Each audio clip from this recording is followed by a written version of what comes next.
Amazing. Thank you so much, Symeon. Such a pleasure to see you and speak to you again after such a long time. And, it's such a pleasure to actually talk about this incredible book that we're going to sort of discuss today. And it just Symeon requires a really good introduction because he has had a wealth of journalistic experience and, hence coming to this place in writing this incredible book. So, without further ado, Symeon Brown is a reporter and journalist at Channel 4 News and now commissioning at Channel 4. He was shortlisted for an Orwell Prize in 2019 and then also shortlisted at the 2018 British Journalism Awards. He has written for a range of media, including Vice, The Guardian, Huffington Post, CNN, New Statesman, and The Voice. And we're talking about Get Rich or Lie Trying, which exposes fraud, exploitation, bribery, and dishonesty at the core of the influencer model, which really asks if our digital rat race is costing us way too much. So, first of all, Symeon, lovely to have you here. So, Thanks for inviting me. yeah, I really appreciate it. And I have to ask, so what made you feel that, 2019, 2020 was the right time to write this particular book? I don't know if there was a right time, but I thought that certainly the things that I was writing about were quite current. The book is definitely kind of current affairs.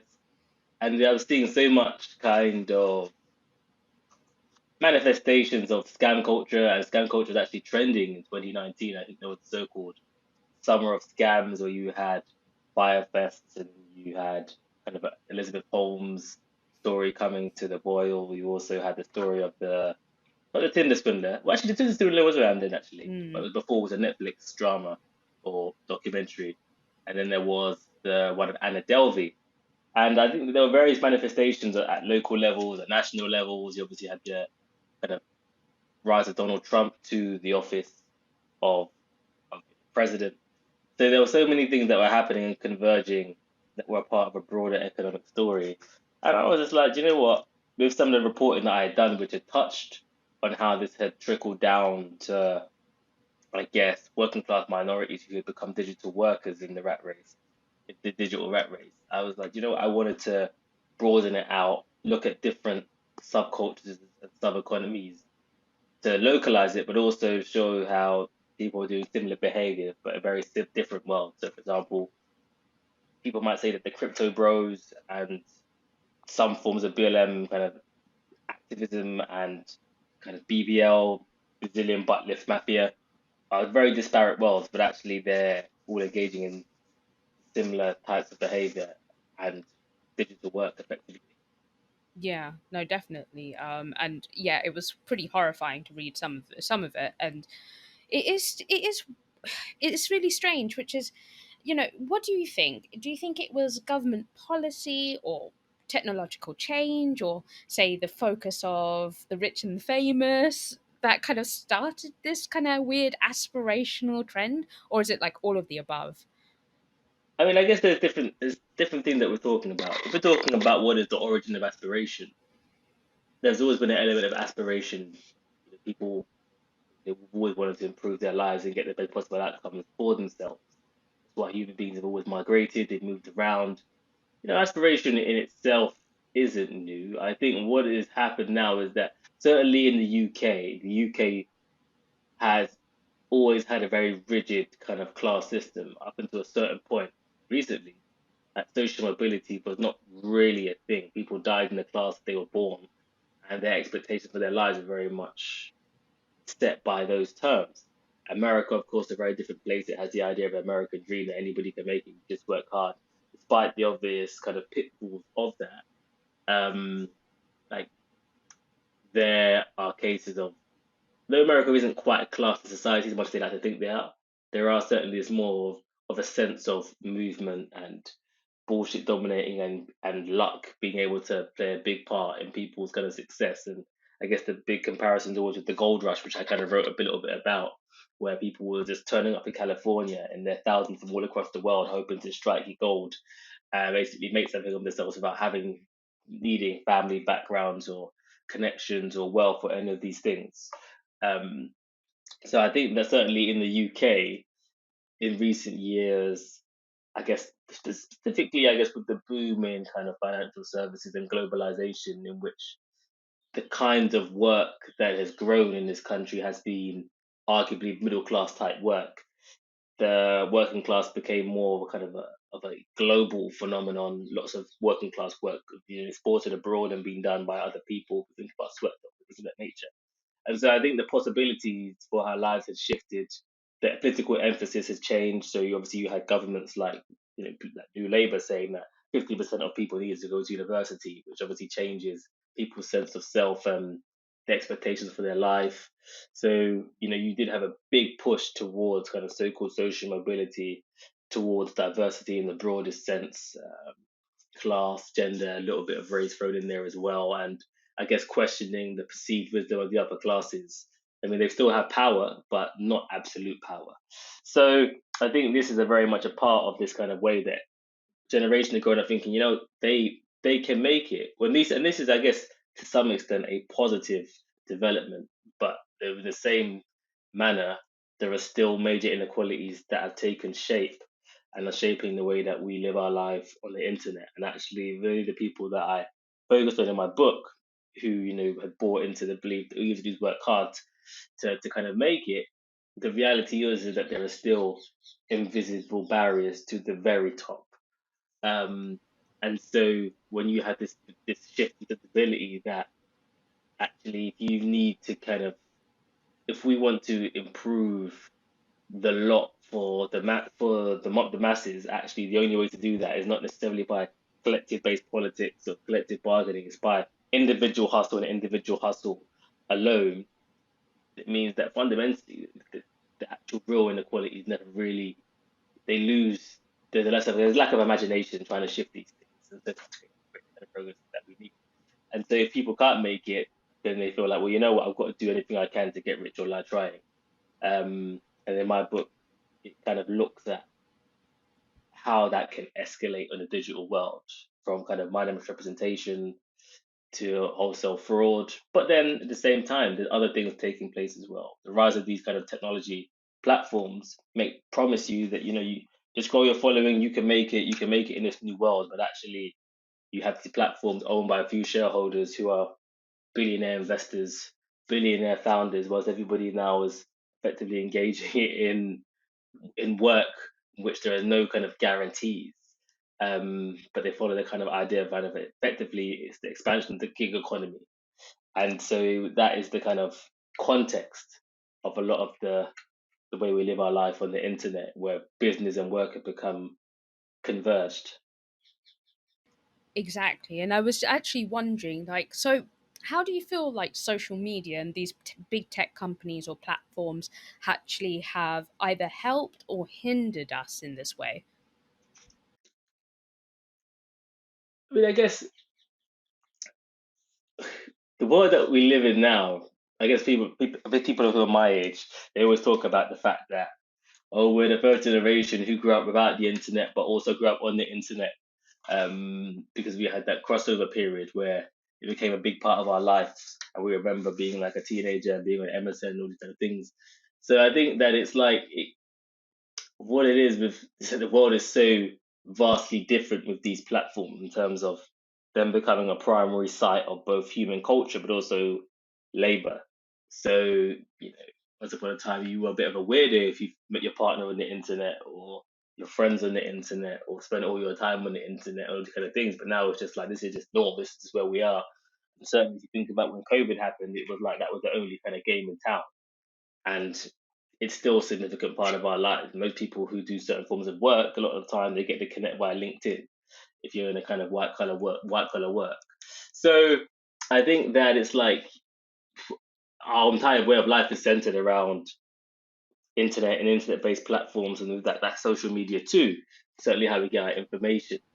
But it's really what I was looking at was what happens when this becomes a primary industry of work and labor, certainly in the creation of content, of which everybody's been kind of drawn into, especially kind of younger people who see it as being the most visible means to well-paying work at a time when work is certainly in real terms, real wages have kind of stagnated. Certainly, if you think of this moment in time of inflation and pressure that is on wages, and then when you think about the fact that there is a generation that raises so much ambition, where they expect to have a middle class life, but things like property ownership is collapsed for under 40s, and these basic monikers of that success have kind of depleted. But life, or certainly earning online via social media platforms in various guises, whether that's e-commerce, whether that's influencing, there's content production in some form or vehicle, it has stepped in to kind of fill that gap and that promise. So I guess it's like when you say better or worse, it's kind of it almost depends on the way that you see it. Mm.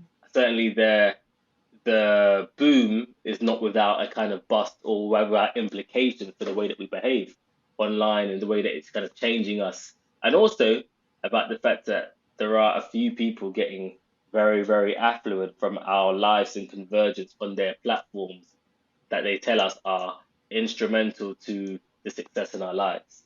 So if Twitter says that you have to be on Twitter if you're a journalist, and if you have to be on Instagram or LinkedIn because that's the way that you make some bread. These are a few people who suddenly control a lot. That's even before we look at kind of the political implications of how the role. There's been a lot of reporting on the role that Facebook played in like various elections. So the spread of information. So it's more about the fact that there is a concentration of power and influence in a few people's hands, and the rest of us are becoming kind of reluctant kind of workers on their digital plantations, and then how that then changes our behavior as a result. And I write about a little bit about the impact of certainly Twitter, and about the fact that the platform that thrives off of kind of outrage and dissent, and then how for that therefore senses all of us to basically act like the front cover of the Sun and try and just hand things up to our audiences. Like this then changes so much about how we perceive the world. Yeah. So to editorialize that and say what's good and what's bad, I mean there are obviously pros to like being able for people to feel like, you know what, I can express myself. I do have a voice. These media barons, they don't control everything that we talk about. These things you could say are positive. There's a democratizing impact of that. But then at the same time, there's also kind of entrenchment of power in a few people's hands as well, let alone the kind of wider implications of what are the values of these platforms and how do we then soak them out and reproduce them. So it's whether it's good or bad, it really depends on your perspective. But certainly, I think without question, it is worrying when we see this centralization of power in a few rich people's hands. Yeah, 100%. It is really scary. And as you were mentioning that there's just this sort of lack of responsibility on it. And I was just like wondering like why do you think people are just unaware or just don't seem to know or care that things that they are say marketing are potentially harmful? Why do you think we have that attitude and that apathy? It's an interesting one. I don't think that everybody's apathetic, but I think that for the most part, I think there is just so much noise, so much information, so many new scandals. I mean, you almost can't keep up with the different headlines that have even circulated around Boris Johnson's government. Every day there's something new. It's like you can't even keep up with the old scandal because there's a new scandal. And so it's just like there's just so much going on that people are constantly in a sense of distraction and moving from issue to issue. Like news is just too plentiful. So I think that dulls people's capacity to really act. Sometimes people feel like, you know what, I'm not entirely content with the direction of travel, but we're moving so quickly that it's hard to really slow things down. So I think the pace of news and events, I think, can be quite debilitating. I think people are a lot more isolated than they used to be as well. Collectivism is harder, and also collectivism is not necessarily the ideology of the day either. So I think that these things are what are kind of merging or converging to kind of create this sense that so much is happening and people can't really change it or do anything. We have had moments of interruption. Certainly, the kind of Cambridge Analytica story around Facebook and the elections really good force of reckoning with Facebook, and I feel like their brand has actually been irreparably damaged from the result of that. To be honest, so I don't think that there has not been any action or any interruption, but certainly platform could argue because of the benefits that they brought to us, we feel trapped to really kind of break out from them. Mm. Um, we feel that we just have to participate on the platform. You have to be on Twitter, or certainly if you're a active media worker in the broadest sense possible. So I think in that sense, it's like the trade off we are kind of bought into, but at some point we do have to kind of reconsider how much of this is worth it and what it is that we're giving up. Mm. Yeah, no, definitely. Oh God, exactly. There is a level of addiction, isn't there, involved in all of this? And of course, some people will say, what some of these influencers are doing is their choice, isn't it? But how do we get better protections that kind of stop exploitation of people on these platforms? I mean, interesting thing about my book, right, is that my book is about the influencer economy and the various influencer economies, and it does a comparison of how it functions like a pyramid scheme, and to prove that, look at how the pyramid scheme has been reinvented in various guises online. Probably the best example would probably be that of crypto and NFTs, which have collapsed of late because they follow the logic of a Ponzi scheme where the only value is driven by speculation and the belief that it's going to be worth more in the future, so buy it today so you can sell it to somebody else. And actually, if you can't get more people involved in it, then the value is worth nothing. Um, and so it makes this argument that this is the logic of these platforms, but fundamentally, the real it's kind of the real critique is basically of our economic model, the values, the laissez-faire individualism, the fact that people are kind of becoming reluctant workers on platforms. If you tweet, if you post videos or pictures on Instagram or stories, you are making content for these platforms. Therefore, inadvertently, you are making these platforms money. So you work for them in a flexible capacity, but without any guarantee of pay, without any power because they can change the algorithm when they want. That you're entirely beholden to them.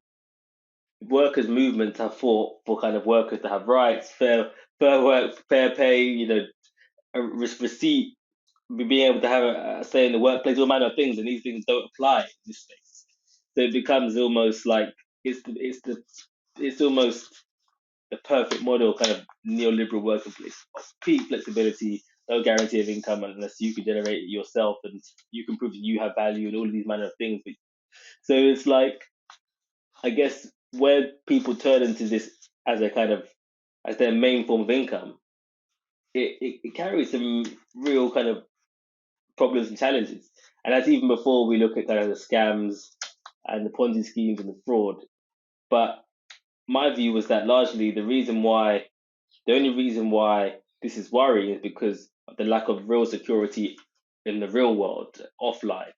If people have tenure that is secure, if people have secure income, people have all these things, and what they do on these platforms doesn't really matter because they've got that security. They're not, it's not their primary space of labor, but it's the precarity offline that drives it online. And so it was very much a kind of like the book is about influencer economy, but really to critique of our real economy and how basically it reveals something about this particular moment in time and the values that we have. Yeah, no, totally. And I was going to ask, and actually, this probably just falls into the fact that you've said this, which is the the onus may not shouldn't be on the people themselves doing these things, isn't it? It's the level of sort of self delusion that comes with it is part of this kind of fabric that they've created. The big tech companies have created, where in order for you to be famous and for you to make money, you have to do these X, Y, and Z to be able to actually be successful. So I was wondering whether, self delusion is part of that kind of fabric. You mentioned like EBC behaving in a certain way, and there was a few characters that basically did a few things that could be Yeah. I questionable, mean, but I guess if you're listening to this, EBZ was an Uber driver who accidentally fell into becoming a live streamer, making money by people tipping him. And the way that many of them were doing that was basically by paying to racially abuse him and call him the N word in his audience, even though he is black, and predominantly kind of white people who are aligned to what some people might consider to be kind of a right community. And so it kind of looks at the nature what of the work that people are doing online. And I guess the self delusion is a big part of human existence, to be honest with you, in various capacities. Whether people are staying with I don't know, an abusive partner, and they're like, this person really loves me, or when people have faith, for example, and they need it to kind of get through their lives, believe that somebody always wants to do something. So I think that people need things to hold on to get them through difficult moments. I guess what I was interested in was unpacking the delusion and how it plays out on the influencer economy, or even across that for our generation, who effectively want to believe that the work they're doing maybe is meaningful or it matters or all of these things, when in reality some of the work is really unflattering. It's part of something far more exploitative, but people need to maintain a facade to do it. And I guess what I was trying to unpick the fact that actually the nature of the work that they're doing, even if they even if like it's not illegal, it's like it's questionable. But why is it that they can't see that? And the weird thing is that with EVZ, I guess he was actually more pragmatic than some other people, where he was just like, well, look, I'd rather do this than work a 9 to 5, in which I'm treated abysmally, and this is how I was treated in other forms of work.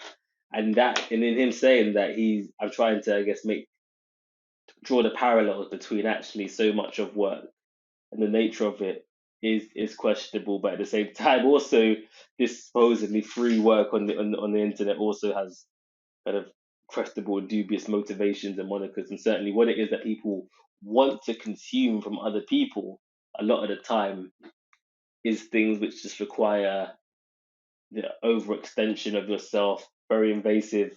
Um, you know what I mean? It's like they want the walls removed, and actually the nature of this work in itself is like, how healthy is that?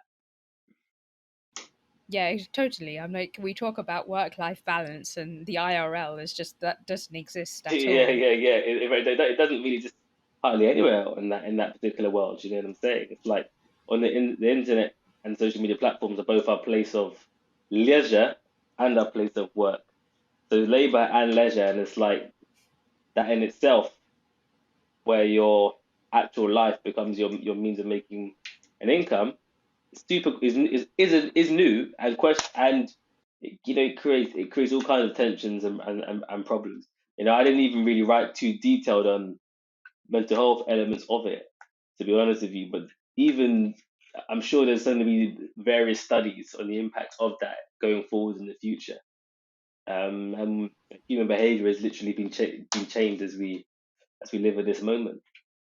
Oh, 100%. I think I just saw recently those former IRL YouTubers who were talking about how much their mental health had been impacted by doing this level of like invasive work, essentially. And it is really, really troubling because I think it really sort of changes, I think, neural pathways, the way you're sort of interacting with tech. And so I'm just wondering, how do we stop these companies and these big tech companies from actually profiting from such toxic behavior? Like, how the hell do we even stop that from happening?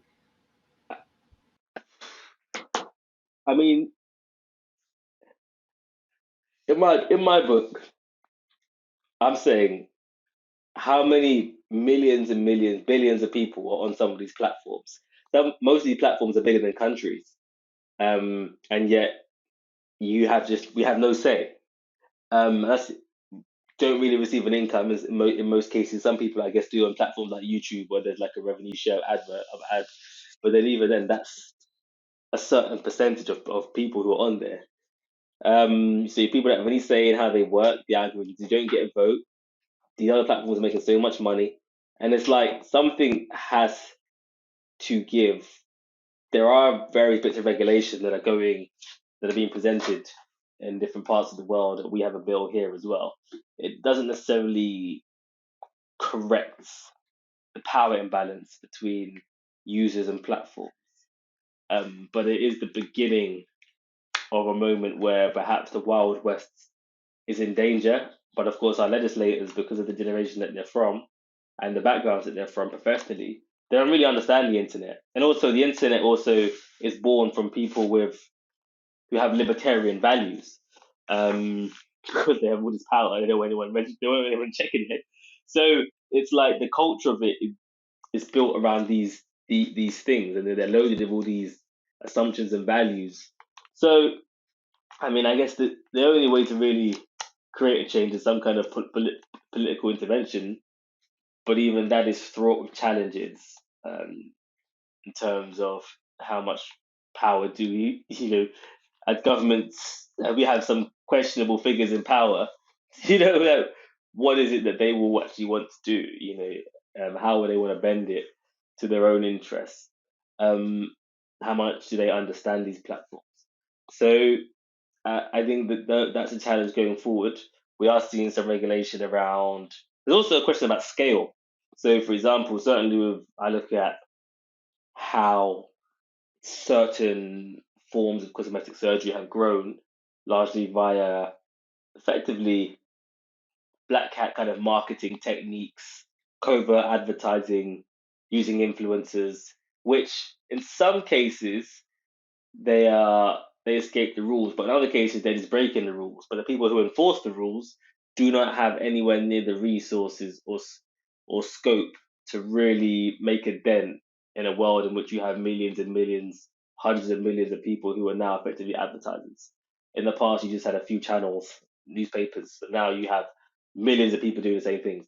So it's like even the legislation, the question is how do you implement and enforce it?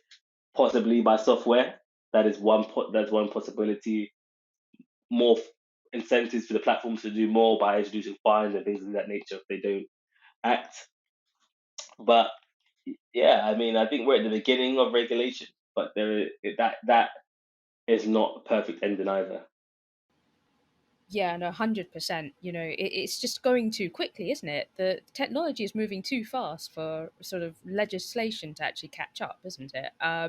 And as you mentioned, which is a lot of these people are from a different generation. I just remember watching the Facebook Commission after Cambridge Analytica, and they were asking Mark Zuckerberg, "What should we do?" And I was like, "Wow, this is insane."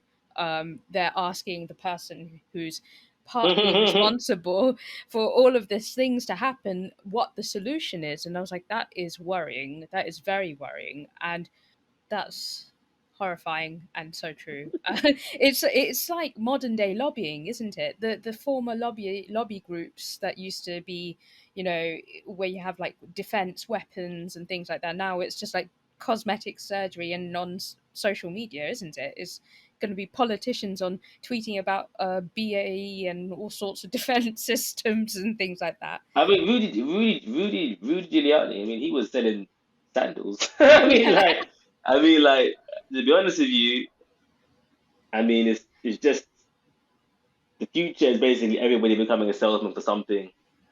Um, all of us becoming salesmen. And that's basically there is no rest from effectively us as profit making individuals. There's no rest from that is the trajectory that we're on, and politicians selling sandals via their discount codes is is becomes is a joke today and a normality tomorrow. Like, what do you mean? Then do you not have a discount code? Do you not have 10? Like, what are you doing online if you're not selling something or trying to flog something? That So is mad. That's totally insane, isn't it? Oh God. Simeon, I really appreciate you talking to me about this insane, Yeah, yeah, insane subject, because it's really worrying, because you've got a daughter, she's growing up in this world, and it's one of those things you really do worry about, like what's going to happen to the future of our children, and yeah. yeah. I mean, no, nobody can predict the future exactly, but certainly, I just believe we're at the beginning of the curve, not the end. Yeah, I think you're right. Sad but true. Again, Simeon, thank you so much for speaking with me today. I really appreciate it. Such an interesting topic. No, I really hope, thanks for having me. absolutely, and I hope to hear much, much more about this topic. I'll be following all your work as well, so really looking forward to seeing what else you have in store for you. And please do come back if you have any more No, no. interest. Yeah. If you invite me, I'll be back. So thank you, thanks a lot.